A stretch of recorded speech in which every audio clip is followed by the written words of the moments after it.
Have you ever thought about what happens when you lose the ability to dream? I lost my ability to dream the day that my dad jumped off of the top of a high-rise apartment in Queens, New York. So 1 week before Christmas, I was 12 years old. My dad was 32 when he committed suicide. I froze as soon as I heard that information. What did I do? Oh my God, what did I do? My last interaction with my dad, I didn't talk to him. See, I wanted a new pair of high-top Air Force Ones, crisp white. And I so wanted these sneakers, and when I couldn't get them, I just blamed my father. So for 2 days, I didn't talk to him. And I actually took pride in being so petty and not talking to him at the moment. Little did I know I would regret that for the rest of my life. Did you know that trauma originates from a Greek word meaning wounded? I didn't know that either. But I was wounded. I was absolutely wounded. Trauma had interrupted my ability to dream. I couldn't see into the future. Do you know what society thinks of a black boy without a father?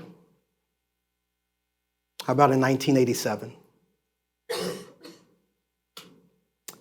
I saw probably 1,000 futures within 10 seconds, and I didn't want any of them. So I wanted something worse than death. I wanted simply to not exist. And I allowed that to seep inside of me for a long time. Within months, I entered into a hospital for kids to deal with their mental illness.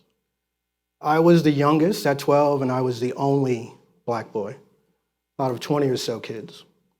I think one of the things that stands out the most about that experience is that while the therapy was absolutely beneficial and necessary, it's my interactions with the other kids that stood out the most to me. See, as we entered into the hospital, we were all there for the same reason. We were there because of our suicidal ideations and our desire to not be there.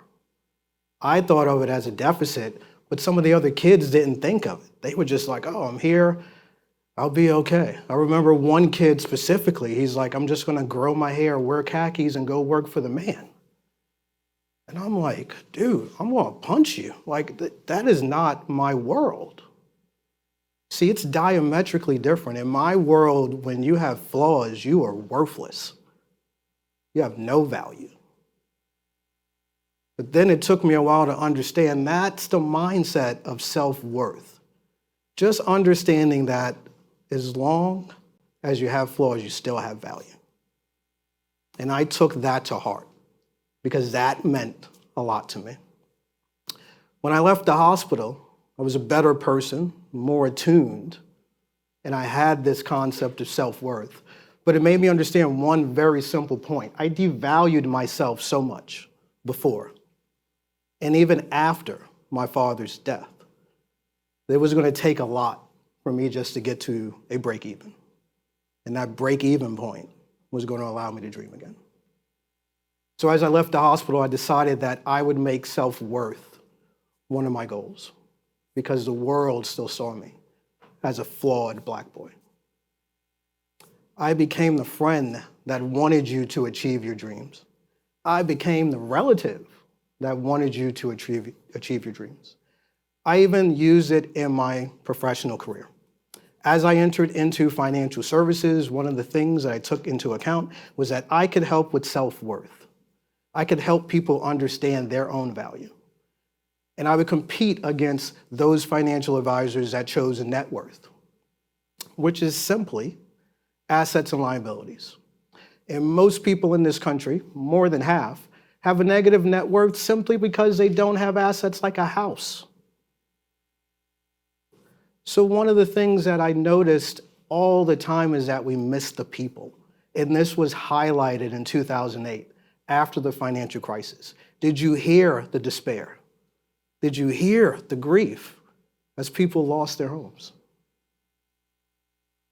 I heard my colleagues at that same exact time saying it's their fault They shouldn't have bought these mortgages. They shouldn't have bought these houses. How dare you talk to people? How dare you talk about people like that when they're just trying to create better opportunities for their family? When they just lost their dream? When they just lost their legacy? How do you do that? That's when I realized it was time, because they couldn't see the same thing I could see. They couldn't see that when dreams are deferred, they become diseases of despair, a category of death that includes suicide, drug overdoses, and alcoholic liver diseases. Despair had taken my dad. It's close to taking me. And I didn't want it to take anybody else. They didn't know that since 2000, per 100,000 people, the number of drug overdoses had increased by 265%. They didn't know that since 2000, that same 100,000 cohort had seen an increase of 35% in suicides. And when you add in the liver alcoholic diseases, you actually just have a lot of despair. I couldn't allow that. And so over the next couple of years, I really just decided that it was time to find a different way.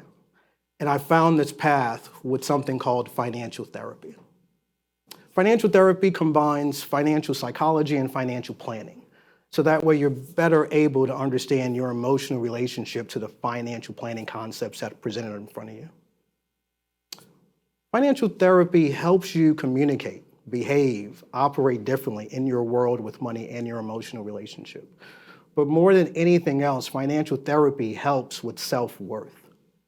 It allows you to actually understand and appreciate communication, for people to be heard, healed, and then helped. And so in 2018, I left corporate America to start on a path of advocating and teaching financial therapy. And it's been an outstanding journey. I found my tribe. It's like a caterpillar that becomes a butterfly. I'm different, but I'm the same. I have better perspective. What I'd like to share with you is over those 6 years now, I have actually had some great observations that I want to share with you about financial therapy. One, financial therapy should be a prerequisite for all financial education. It's easy to acknowledge that everyone needs financial education, but it doesn't exist. And as a result of it not existing in abundance, we really have to help people unravel their financial behavior before we teach new information. I've also noticed in teaching, especially in finance and in business in particular, how many students arrive at their senior year with so little self-worth. How is it that you can go through a finance degree and it's easier for you to calculate a stock value or a bond value than it is for you to calculate your own value? We have to do more to incorporate behavioral sciences inside of business curriculums. And to the financial services industry, the industry that I spent more than 20 years in, two thoughts. One, as my grandmother would say, you need prayer. You do. But you also need empathy, and I can help with the empathy. What if, for example, instead of hiring business people and teaching them empathy, what if we hired social workers and therapists and taught them money concepts? How do you think those conversations would go? Probably a little bit different, right? Langston Hughes has this poem, Harlem, in which there's a provocative question. What happens to a dream deferred? It's not so much a provocative question as it is an action plan, a call to action. We know what happens to dreams deferred. They become diseases of despair. And if we have an opportunity to cure that with conversation that allows people to be heard and healed and helped, then why wouldn't we do it? I hope that you can join me in continuing to spread that message, that self-worth is always going to be more powerful than net worth. Thank you so much for your time.